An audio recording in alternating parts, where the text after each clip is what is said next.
এবার আর গরু কুরবানি করতে দেয়া হবে না বীরভূমে। গরু বোঝাই গাড়ি আটকে সেই গরু নামিয়ে দিলেন বিজেপির নেতা কর্মীরা। পরিষ্কার জানিয়ে দেওয়া হয়েছে এখন রাজ্যে ক্ষমতায় এসেছে বিজেপি, ফলে এবার আর কুরবানি করতে দেওয়া হবে না। কোথায় নিয়ে যাচ্ছিস? নাম বন্ধ কর স্যার। কোথায় নিয়ে যাচ্ছিস? এই ওদেরকে ডাকো দেখি, হ্যাঁ সব গরু নিয়ে যাচ্ছে, তোরা জানিস না? হ্যাঁ এই দেখছেন, এই যে আমাদের গৌমাতাদেরকে দেখুন,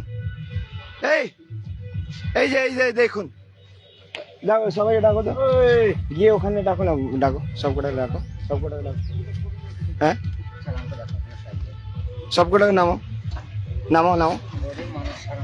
মারবো শালা, গরিব মারবো শালা। হ্যাঁ গরিব মানুষ শালা, তুই এদেরকে কাটতে নিয়ে যাবি রে শালা, ভাগ শালা। হ্যাঁ কাটতে নিয়ে যাবি শালা, হ্যাঁ গরিব মানুষ, মারবো শালা তুই। তোকে ভালো করে বলছি, শুনতে পাচ্ছিস না? নামা সবকটা, নামা, খোল, তো গাড়ি আগুন লাগাবো। খোল, খুলবি কি গাড়ি আগুন লাগাবো? বল, সবকটাকে নামা। এই ডান্ডা ধরো, সবকটাকে নামা, এখন নামা। এই ডান্ডা, এরা বুঝবে না, এদেরকে দিতে হবে। গরু কাটাই বাংলাতে বন্ধ, এটা ধরো তো। জানিস না গরু এ ভাই, কাটাই বাংলাতে বন্ধ। তোর সাহস কি করে হলো? কালকে রাম রাজত্ব প্রতিষ্ঠা হয়েছে, আর আজকে গরু কাটাই নিয়ে যাচ্ছে। রাম রাজত্ব প্রতিষ্ঠা হয়েছে, গরু নিয়ে যাচ্ছে আজকে। এরা বাংলায় গরু কাটা বন্ধ, নিয়ে যাবে এরা। কোনো গরু কাটা হবে না। তাহলে আজকে বীরভূমে গরু কাটবে, আমাদের কোনো গরু কাটা হবে না। একটাও মাকে কাটতে দিব না, একটাও মাকে কাটতে দিব না। ভালো করে এখন সব করে ছাড়।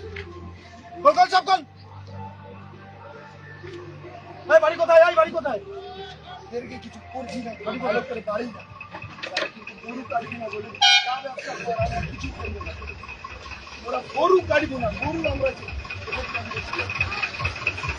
শালা কালকে রাম রাজত্ব প্রতিষ্ঠা হয়েছে, গরু কাটাই নিয়ে যাচ্ছে। কত বড় সাহস শালা!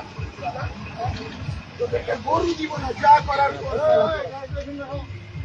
এই দাঁড়া, এই যা করার কর তোরা শালা, কেউ মারবেন না এদের। এই দাঁড়া, আমি আছি, দাঁড়া। যা করার কর, আমি সব করবো।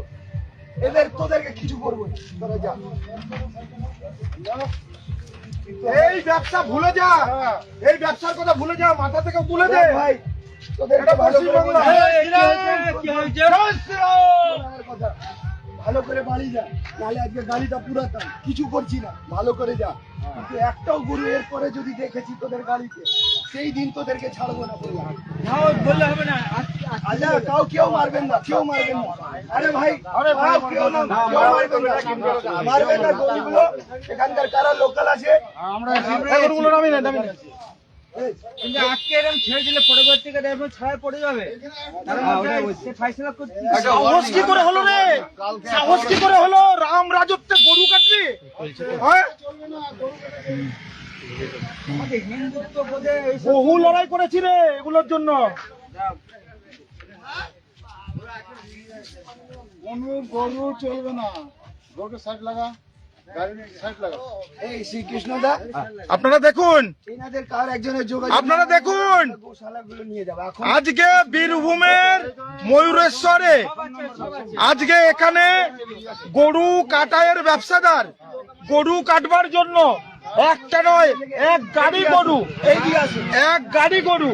এই দেখুন আজকে আমাদের গৌমাতার কি পরিস্থিতি। কালকে আমরা এখানে রাম রাজ্য স্থাপিত করলাম, কালকে আমরা এখানে হিন্দুদের রাজ্য স্থাপিত করলাম। আমাদের কি পরিস্থিতি গৌমাতার, আমরা এটা সহ্য করব না। আমরা কাউকে মারপিট করলাম না। বাংলায় আমরা কিন্তু বাংলায় কোন রকম গোহত্যা করা যাবে না। আজকে এরকম হুঁশিয়ারি দিচ্ছি, আগামীতে যেখানে যেখানে বাংলা জুড়ে গোহত্যা হবে, আমরা দায়িত্ব নিয়ে বলছি, আমরা গোমাতা রক্ষার জন্য আমাদের যে কমিটি আছে, আমরা সর্বতভাবে সারা বঙ্গ জুড়ে গোহত্যা এবং গোরক্ষক, আমরা গোহত্যা বন্ধ করব, কোনো গোহত্যা হবে না। 27শে মে বকরিদ, তার আগে হাট থেকে গরু কিনে নিয়ে যাচ্ছিলেন বীরভূমের ব্যবসায়ীরা। তার গাড়ি আটকে হুমকি দেওয়া হয় রাজ্য সড়কের উপরে। এবার ভোট ভাগ হওয়ায় বীরভূমে ভালো ফল করেছে বিজেপি। ব্যুরো রিপোর্ট, পূবের কলম ডিজিটাল।